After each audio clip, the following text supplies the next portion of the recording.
So market update से start करते हैं जैसा कि हम हमेशा ही करते हैं। और आप अपने क्वेरीज टाइप इन कर सकते हैं। मार्केट अपडेट के बाद हम ट्राई करेंगे कि आपके कुछ क्वेरीज को ले। देखिए, स्टॉक मार्केट्स तो फिलहाल काफ़ी अच्छा कर रहा है। इसमें कोई बोलने की ज़रूरत नहीं है, किसी को भी ये सर्टिफिकेशन देने की ज़रूरत नहीं है। अभी जो ज़्यादातर क्वेरीज आ रहे हैं ना कि ये जो स्टॉक मार्केट ऊपर जा रहा है कब तक जाएगा। तो देखिए, स्टॉक मार्केट जो है ना वो इंटरेस्ट रेट के साथ मूव करता है। तो इंटरेस्ट रेट पहले मूव करता है और स्टॉक मार्केट उसको फॉलो करता है। ज़्यादातर केसेस में, हमेशा नहीं, बट हाँ ज़्यादातर केसेस में ऐसा देखा गया है। तो जब भी स्टॉक इंटरेस्ट रेट ऊपर होंगे तो जनरली वो स्टॉक मार्केट्स के लिए अच्छा समय नहीं माना जाता है, और जब नीचे होंगे तो स्टॉक मार्केट्स के लिए अच्छा माना जाता है। क्यों? क्योंकि इंटरेस्ट रेट जब डाउन होगा तो क्या होगा, तो जो भी कंपनीज हैं उनका ग्रोथ रेट थोड़ा ज़्यादा होगा, क्योंकि वो सस्ते रेट पे लोन ले पाएंगी। हमारे जैसे जो कंज्यूमर्स हैं वो ज़्यादा ज़्यादा लोन लेंगे, घर खरीदेंगे, व्हीकल्स खरीदेंगे, तो कंज्यूमर ड्यूरेबल्स खरीदेंगे। तो इकोनॉमी में उससे एक्टिविटी बढ़ता है। तो इसीलिए, तो देखिए, अभी अगर आप देखेंगे तो लास्ट ईयर क्या हुआ था। लास्ट ईयर यूएस मार्केट्स बुरी तरह से गिरा था। इंडियन मार्केट्स भी बिल्कुल फ्लैट था, कोई रिटर्न नहीं आया था। उसका एक बहुत बड़ा रीजन था कि इंटरेस्ट रेट ऊपर जाना शुरू हुआ। तो पूरा लास्ट ईयर कुछ भी नहीं हुआ था ऑलमोस्ट, और यूएस तो खैर बहुत बुरी तरह से गिरा था। लेकिन इस साल अगर आप देखें तो इस साल अभी भी इंटरेस्ट रेट ऊपर है, लेकिन फिर भी यूएस मार्केट्स का परफॉर्मेंस बहुत अच्छा है, इंडियन मार्केट्स का परफॉर्मेंस अच्छा है। तो ऐसा नहीं कि इंटरेस्ट रेट कट हो गया है, लेकिन मार्केट पहले मूव करता है। मार्केट को लगा कि नहीं, अब इन्फ्लेशन कम हो रहा है तो इंटरेस्ट रेट कट आने वाला है, तो उसीलिए इसीलिए मार्केट ने पहले से ही ऊपर जाना शुरू कर दिया है। तो ये है, नेक्स्ट ईयर एक्सपेक्ट किया जा रहा है कि इंटरेस्ट रेट कट होगा। यूएस में फेड रिजर्व ने भी ऑलमोस्ट कंफर्म कर दिया है कि फेड रेट कट्स आएंगे। इंडिया में भी चांसेस है कि रेट कट आएंगे, जो कि बहुत बड़ा पॉजिटिव होगा। तो अब यहाँ पे ये देखना है कि ये जो रेट कट हो रहा है ये कब तक इंटरेस्ट रेट डाउन रहेगा, और उसके बाद कब ये इंटरेस्ट रेट ऊपर जाएगा। उससे एक रफ आइडिया मिलेगा कि मार्केट कब तक ऊपर जा सकता है और कब ये नीचे आ सकता है। देखिए, फिलहाल जिस तरह का इंटरेस्ट रेट सिनारियो है, जिस तरह का इन्फ्लेशन सिनारियो है, उसे देखकर लगता है कि 2024 और 2025, एटलीस्ट ये 2 साल, 2 इयर्स, तो लगता है कि इंटरेस्ट रेट कम ही रहेगा। उसके बाद देखना होगा, नेक्स्ट ईयर उसके बाद जो भी कंडीशंस होंगे उसके बाद हम कमेंट कर सकते हैं। बट फिलहाल सेफली लगता है कि 2 इयर्स तो डाउन रहेगा ही, उसके बाद भी डाउन रह सकता है। तो 2024 और 25 में अगर इंटरेस्ट रेट कम रहता है तो मोस्टली, किसी चीज़ की गारंटी नहीं है, मैं हमेशा आपको ये समझाता हूँ, बट हाँ पास्ट में जैसा देखा गया है उसके आधार पे इस तरह का मतलब प्रोडिक्शन किया जा सकता है कि 2 साल लगता है कि ट्रेजेक्ट्री ऊपर ही होगा हमारे मार्केट्स का। यूएस मार्केट भी मोस्टली ऊपर रहना चाहिए। बाकी चीजें ठीक हुई तो, बीच में अगर कुछ बड़ा गड़बड़ हो गया तो फिर सब कुछ चेंज हो जाएगा। बट हाँ, अगर इसी तरह की चीजें रही, मोस्टली कोई बड़ा निगेटिव नहीं आया, तो 2 इयर्स तक तो लगता है कि ट्रेजेक्ट्री ऊपर रहेगा। 2 इयर्स तक ट्रेजेक्ट्री ऊपर रहेगा, इसका ये मतलब बिल्कुल भी नहीं है कि लगातार ऊपर जाता रहेगा। बीच बीच में ऑफ कोर्स कभी ना कभी करेक्शंस होते रहेंगे। जब वैल्यूएशन थोड़ा ज़्यादा होगा तो फिर से मार्केट थोड़ा देर रिस्पाइट लेगा, उसके बाद फिर से ऊपर जाएगा। तो ये सब चीज़ें चलता रहेगा, बट हाँ ट्रैजेक्टरी ऊपर रहेगा कि मतलब अभी जो टॉप बना हुआ है इससे और ऊपर जाएगा कुछ समय के बाद, फिर जो नेक्स्ट टॉप बनेगा उससे भी थोड़ा और ऊपर जाएगा, इस तरह से जाएगा। कितना जाएगा एग्जैक्टली बताना मुश्किल है। बट इंडिया जिस तरह के, अभी जिस तरह का इकोनॉमी है इंडिया का, और प्लस 2024 और 25 में भी लग रहा है कि 6.5% तो है हमारा जीडीपी ग्रोथ रेट। उससे ज़्यादा भी हो सकता है, क्योंकि इस साल भी अगर आप देखें ना तो आरबीआई तो शुरू से 6.5 बोल रहा था इस साल का भी, लेकिन जो बाहर के सो कॉल्ड एक्सपर्ट्स हैं, बड़े बड़े एक्सपर्ट्स, वो तो मोस्टली शुरू में 6% भी नहीं दे रहे थे हमें, जीडीपी ग्रोथ रेट की बात मैं बोल रहा हूँ। लेकिन अब उन्हें भी समझ में आया, वो भी अब धीरे धीरे बढ़ा रहे हैं। तो आरबीआई ने तो अब 6.5 से सीधे 7% कर दिया है कि ये फाइनेंशियल ईयर हमारा 7% होगा। तो नेक्स्ट ईयर भी देखिए, अभी तक लग रहा है कि 6.5 6.5, लेकिन लेट्स सी, अगर चीजें अच्छी रही तो ऊपर भी जा सकता है। उसी तरह से अगर चीजें कुछ नेगेटिव हुई तो नीचे भी जा सकता है। बट हाँ मोस्टली अभी तक ठीक लग रहा है 2024-25। और अभी देखिए, सेंसेक्स मान लीजिए जैसे 70,000 के आसपास है, अगर सब कुछ ठीक रहा तो शायद 2025 लास्ट होते होते शायद हम 1 लाख का मैजिकल फिगर भी शायद टच कर ले। 26 में तो बिल्कुल मैंने लाइक इस पे कुछ महीने पहले वीडियो भी बनाया था। 26 में तो बिल्कुल लगता है कि हम टच कर लेंगे।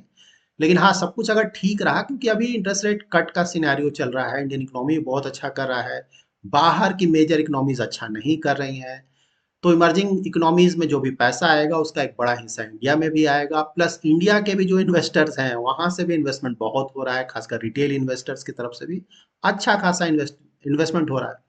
तो चीजें पॉजिटिव हैं, उसके कारण हो सकता है कि मतलब 2025 लास्ट होते होते शायद उसके बीच में कभी वे 1 लाख क्रॉस कर ले, और नहीं तो 26 तो बिल्कुल लगता है कि हम क्रॉस कर लेंगे। सेंसेक्स की बात मैं बोल रहा हूँ, निफ्टी की नहीं। तो ये पॉजिटिव है। और बीच बीच में ऑफ कोर्स आपको पता है, अब जैसे कोविड का फिर से आ रहा है, कोविड के केसेस बढ़ रहे हैं, बट हाँ, एक्सपर्ट्स जो हैं उस मामले के, उनका कहना है कि कोई ये माइल्ड वर्जन है, ऐसा नहीं कि कोई सीवियर है, तो मोस्टली प्रॉब्लम्स नहीं आने चाहिए। और जो वॉर्स चल रहा है मोस्टली अभी तो कोई खास प्रॉब्लम वहां से दिख नहीं रहा है, तो लेट्स सी, अगर वो जल्दी सेटल डाउन हो जाए तो बहुत अच्छा होगा हमारे लिए। और जो दूसरे मैक्रो इकोनॉमिक पॉइंटर्स अगर आप देखेंगे कहाँ क्या चल रहा है, तो देखिए डॉलर, मैंने लाइक काफी समय से आपको बता रहा हूँ, डॉलर अब थोड़ा वीक होता जाएगा। क्यों वीक होता जाएगा? क्योंकि वहां इंटरेस्ट रेट कट होने के चांसेस आ गए हैं। तो जब इंटरेस्ट रेट ऊपर जाता है तो डॉलर भी स्ट्रांग होता है। क्यों? क्योंकि यूएस में पैसा आता है, ज्यादा पैसा आता है। अब है कि इंटरेस्ट रेट जब वहां कम होने जा रहे हैं, ऑलरेडी 10 ईयर तो उनका कम हो ही रहा है, 5% से अब 3.9% आ गया है 10 ईयर गवर्नमेंट सिक्योरिटीज। और जो रेपो रेट ये सब है वो सब भी अब कम होगा, सेंट्रल बैंक भी उनका अब कम करेगा नेक्स्ट ईयर। तो उसके कारण जो उनका डॉलर है वो अभी ऑलरेडी 5 मंथ लो पे है, और अभी थोड़ा और वो डिप्रिसिएट कर, मतलब थोड़ा गिरेगा, डॉलर इंडेक्स की बात मैं बोल रहा हूँ। तो वहां से पैसा निकलेगा, यूएस ऑलरेडी आ भी रहा है। इंडियन मार्केट्स अगर आप देखें तो रिसेंट टाइम्स में एफआईआई का पैसा आ रहा है, इंडिया में आना शुरू कर गया है, तो वो एक पॉजिटिव है। देखिए अभी आपको पता है ना, क्रिसमस हॉलीडेज आ गए हैं, तो ये लास्ट फ्यू डेज में मोस्टली मार्केट में कोई खास मोमेंटम होता नहीं है। मोस्टली थोड़ा बहुत ऊपर रहेगा, थोड़ा बहुत नीचे होगा। तो ऐसा नहीं है कि लास्ट 7 डेज में कुछ बड़ा होने जा रहा है, मोस्टली कुछ भी नहीं होगा, इसी तरह का फ्लैट रहेगा, थोड़ा ऊपर या थोड़ा नीचे। बट हाँ, जैन में फिर से मोमेंटम आएगा। और एक इंटरेस्टिंग हुआ है कि अंगोला एक कंट्री है सब सहारा रीजन का, तो अंगोला और नाइजीरिया दो कंट्रीज हैं जो कि सब सहारा रीजन में अच्छा खासा ऑयल का प्रोडक्शन करते हैं, क्रूड ऑयल का। तो अंगोला ने बोला है कि अब वो ओपेक को छोड़ रहे हैं, क्योंकि ओपेक आपको पता है ना, वो हमेशा ही प्रोडक्शन कट्स की बात कर रहा है ताकि ऑयल के प्राइसेस को और ऊपर किया जा सके। अंगोला का इकोनॉमी उतना स्ट्रांग है नहीं, अगर वो कट करेंगे तो ऑफ कोर्स उनका रेवेन्यूज कम हो जाएगा, तो उन्होंने बोला है कि ये नहीं होता है, मतलब हम नहीं कर पाएंगे हमेशा कट। तो अब अंगोला यहाँ से हटेगा तो ऑफ कोर्स वहाँ प्रोडक्शन बढ़ेगा, जो कि एक पॉजिटिव है। और रेड सी के बारे में भी हमने डिस्कस किया था, वहाँ पे जो हुती रेबल्स हैं यमन के, ईरान बैक्ड, तो वो प्रॉब्लम्स क्रिएट कर रहे हैं, तो वहाँ का जो शिपमेंट है वो दूसरे रास्ते से आ रहा है, तो लॉजिस्टिक्स का थोड़ा प्रॉब्लम है, उसके कारण ऑयल के प्राइसेस थोड़ा ऊपर गए थे, बहुत ज़्यादा नहीं, 80 के नीचे ही है। तो ऐसा नहीं कोई बहुत ज़्यादा बढ़ गया, लेकिन थोड़ा ऊपर गया था। बट हाँ, अभी चीज़ें कंट्रोल में। एक्चुअली ये जो रेड सी का एरिया है ना, वहाँ से जो ऑयल का ट्रांसपोर्ट होता है ओवरऑल वर्ल्ड का, वहाँ से 10% गुजरता है, तो ये 10% अच्छा खासा। अगर वहाँ पे डिले होता है, वहाँ का लॉजिस्टिक कॉस्ट बढ़ता है, तो थोड़ा बहुत फर्क पड़ेगा, बट ऐसा नहीं कि कोई खास फर्क पड़ेगा, और इसीलिए प्राइस भी ऊपर नहीं गया है। तो ये सब आप सुनेंगे, लोग बोलेंगे, बट हाँ, इनसे कोई बहुत ज़्यादा फर्क फिलहाल नहीं कुछ पड़ने जा रहा है। 80 से नीचे ही है अभी, तो आपको मैंने बताया भी 80-85 तक के रेंज में रहता है क्रूड ऑयल। तो इंडिया के लिए कंफर्टेबल है, हम उसे मैनेज कर लेंगे। देखिए यहाँ बिल्कुल ये सही है कि जितना कम हो उतना अच्छा है। तो 50 पे चला जाए, 60 पे, उतना बड़ा पॉजिटिव होगा हमारे लिए, क्योंकि हम बाहर पैसा दे के खरीद रहे हैं। बट हाँ, 80-85 तक मैनेजेबल है। 100 प्लस फिर वो हमारे लिए ट्रबल क्रिएट करता है, तो फिलहाल नहीं लगता है। नेक्स्ट ईयर का भी अगर आप देखेंगे मोस्टली, तो नेक्स्ट ईयर भी ऐसा लगता है कि मोस्टली वही 80-90 के रेंज में रहना चाहिए, उससे ज़्यादा शायद नहीं जाए। तो ये भी पॉजिटिव है हमारे लिए। गोल्ड तो खैर काफ़ी अच्छा कर रहा है, अभी भी परफॉर्मेंस ठीक चल रहा है उसका गोल्ड का, क्योंकि अब यूएस में इंटरेस्ट रेट कट होने वाले हैं, तो गोल्ड का अपील बढ़ जाएगा, क्योंकि डेट में थोड़ा इन्वेस्टमेंट कम जाएगा, तो वो पैसा इक्विटी में भी जाएगा, थोड़ा गोल्ड में भी जाएगा, इसीलिए। और इसी तरह से कुछ पैसा क्रिप्टोज में भी जाएगा, ऑलरेडी जा रहा है, इसलिए क्रिप्टोज भी बहुत अच्छा कर रहे हैं, और आने वाले समय में भी और पैसा वहां जाने का उम्मीद है, तो वो भी एक पॉजिटिव है। इसीलिए क्रिप्टो मार्केट अगर आप बिटकॉइन इथीरियम देखें तो अच्छा परफॉर्मेंस है। यूरोप तो प्रॉब्लम है। यूएस में तो पॉजिटिव न्यूज़ है कि भाई वहाँ इन्फ्लेशन कम हो रहा है, लग रहा है कि इंटरेस्ट रेट कट होने वाले हैं, लग रहा है कि सॉफ्ट लैंडिंग होगा, लग रहा है कि कोई बड़ा रिसेशन नहीं आएगा यूएस में, जो कि बहुत बड़ा पॉजिटिव है, इसीलिए वहाँ के मार्केट भी बहुत अच्छा कर रहे हैं। यूरोप का बिल्कुल ही अलग है। वहाँ पे टेक्निकली अगर आप बोले तो रिसेशन आने वाला है, थर्ड क्वार्टर है, आप देखें तो निगेटिव रहा है, यूके में भी निगेटिव है, जर्मनी में भी निगेटिव है, कुछ और कंट्रीज में भी निगेटिव है यूरोप में, तो और लग रहा है फोर्थ क्वार्टर भी शायद निगेटिव हो कुछ कंट्रीज का। तो उस तरह से देखिए, रिसेशन का मतलब क्या होता है टेक्निकल टर्म्स में, कि अगर दो कॉन्जिक्यूटिव क्वार्टर्स में आपका जीडीपी कॉन्ट्रैक्ट करे, कॉन्ट्रैक्ट मीन्स निगेटिव हो, तो माना जाता है कि आप टेक्निकली रिसेशन में चले गए। तो यूरोप में लगता है कुछ कंट्रीज में ये हो जाएगा। तो यूरोप तो डाउन एंड आउट है फिलहाल। इवन यूके में तो अब रेट कट की बात हो रही है ना, आपको पता है वहाँ इन्फ्लेशन बहुत ज्यादा था, अब थोड़ा कमा है, लेकिन अभी से वो लोग इतने परेशान हो गए कि अब रेट कट का बात हो रहा है, तो लेट्स सी कब वहाँ रेट कट होता है।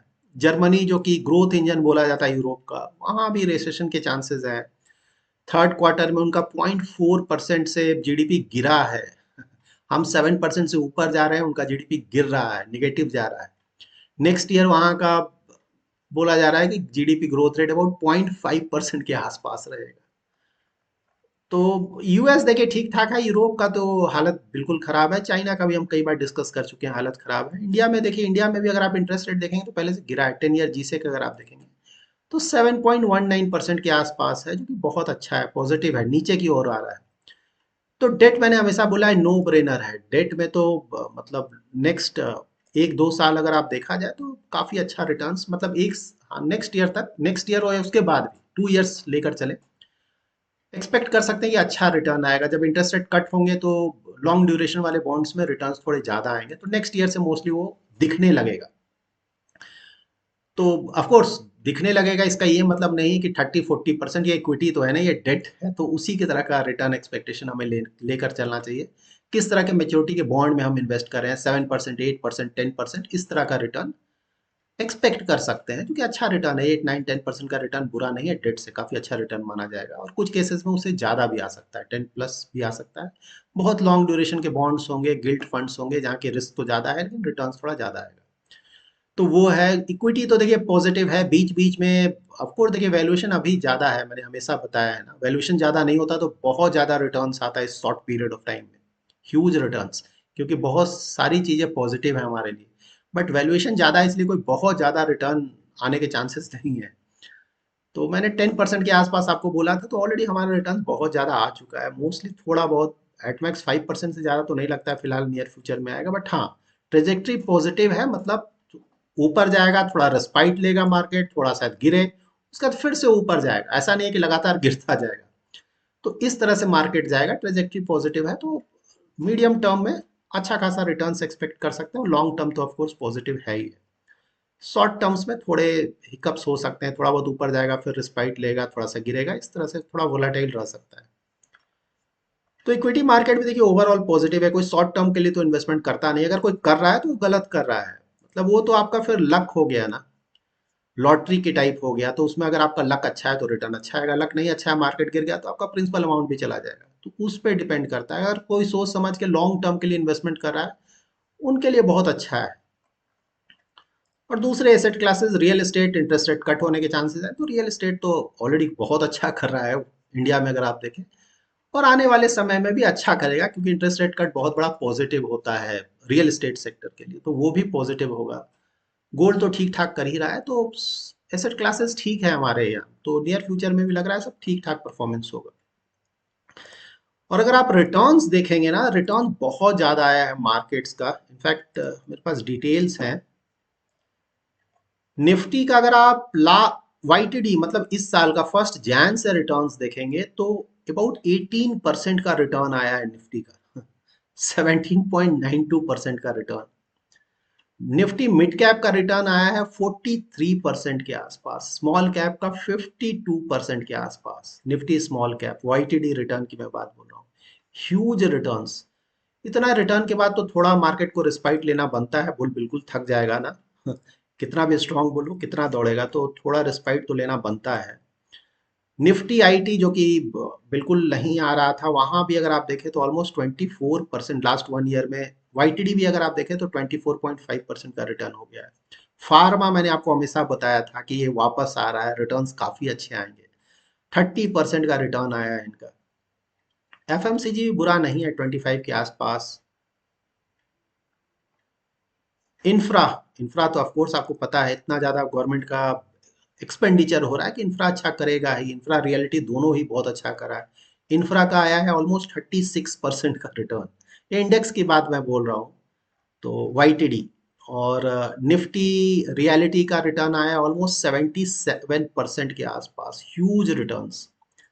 Public sector undertaking again PSU, तो निफ्टी पीएसयू का भी रिटर्न है 74%। YTD return.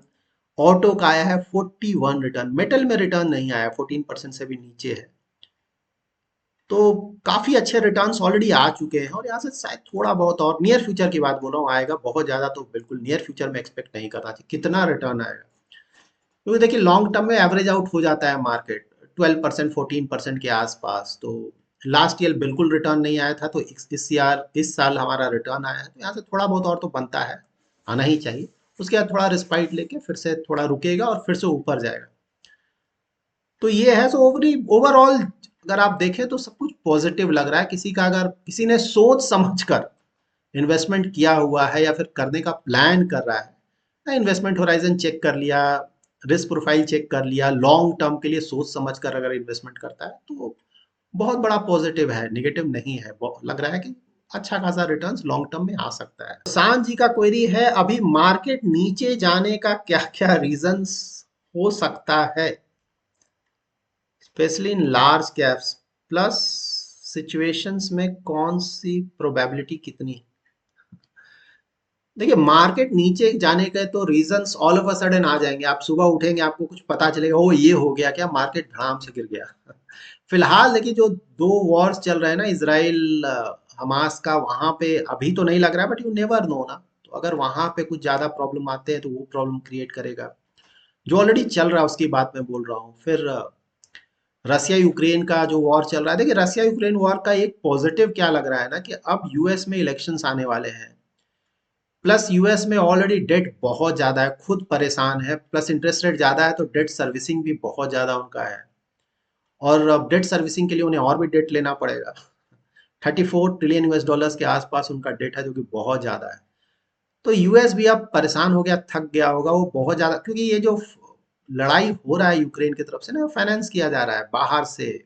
यूरोपियन कंट्रीज पैसा दे रही हैं या फिर ना वेपन्स दे रही हैं, यूएस भी पैसा दे रहा है वेपन्स उससे। ऐसा नहीं कि अकेले यूक्रेन रसिया से लड़ाई कर रहा है या फिर लड़ सकता है। रसिया अभी तक कब का जीत चुका होता है ये वॉर। तो मोस्टली उनके सपोर्ट के कारण यूक्रेन बचा हुआ है, मतलब कंटिन्यू कर रहा है। तो अब यूएस में लग रहा है कि धीरे धीरे पीछे हटेगा, और यूरोप के भी हालात कोई बहुत ज्यादा अच्छे हैं नहीं, तो उसके कारण शायद लगता है कि लेट्स सी, ये आने वाले फ्यू मंथ्स में शायद ये खत्म हो जाए, जो कि बहुत अच्छा होगा सबके लिए। यूक्रेन के लिए बहुत अच्छा होगा, रसिया के लिए भी अच्छा होगा, और पूरी दुनिया के लिए अच्छा होगा। तो देखिए वो भी एक है कि अगर वहाँ कुछ एस्केलेशन होता है, कुछ प्रॉब्लम्स होता है, तो वो अगर बढ़ गया तो वो भी प्रॉब्लम क्रिएट करेगा। तो ये दो प्रॉब्लम्स तो फिलहाल देखते हैं। और फिर यू नेवर नो, एक कोविड जैसा प्रॉब्लम चाइना है ही है उसके लिए। You never know, all of a sudden अगर कुछ आ जाता है तो वो प्रॉब्लम क्रिएट कर सकता है। उसके बाद यूएस मार्केट्स में भी प्रॉब्लम आ सकता है। इंटरेस्ट रेट बहुत ज्यादा, मैंने आपको हमेशा ये बात बोला है, हमें इसे ध्यान में रखना चाहिए। कुछ नहीं हुआ इसका मतलब नहीं है कि कुछ नहीं होगा। इंटरेस्ट रेट अब अच्छा खासा समय से काफी ऊपर है, और इंटरेस्ट रेट जो कट की बात भी हो रही है कि वो बाद में बोला जा रहा है सेकेंड हाफ में शायद हो। तो अभी ये जो इनिशियल फ्यू मंथ्स होंगे नेक्स्ट ईयर का, और वो बहुत ज्यादा रिस्की होगा।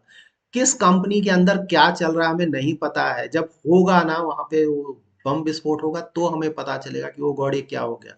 किसी बड़ी कंपनी में अगर कुछ बड़ा प्रॉब्लम होता है, किसी बड़े बैंक में अगर कुछ बड़ा प्रॉब्लम हो जाता है यूएस में हाई इंटरेस्ट रेट्स के कारण, तो उसके कारण फिर प्रॉब्लम्स हो सकते हैं। क्योंकि छोटे बैंक्स में आपको पता है ऑलरेडी, हमने देखा था ना, शायद मार्च या अप्रैल अप्रैल में शायद ये प्रॉब्लम हुआ था। बड़े बैंक्स में नहीं हुआ इसलिए प्रॉब्लम नहीं हुआ, लेकिन हाँ अगर किसी बड़े कंपनी या बैंक में प्रॉब्लम आता है तो उसका कैस्केडिंग इफेक्ट होगा। उसके कारण बहुत बड़ा प्रॉब्लम हुआ ओवरऑल सिस्टम में। तो सिर्फ यूएस मार्केट अफेक्ट नहीं होगा, इंडियन मार्केट भी अफेक्ट होगा, वो भी एक प्रॉब्लम हो सकता है। तो इस तरह से प्लस कोई unknown reason all of a sudden आ जाएगा। चाइना ने कुछ कर दिया, रसिया ने कुछ और कर दिया, यू नेवर नो, यूएस ने कुछ कर दिया, तो वो सब भी है, तो लेट्स सी।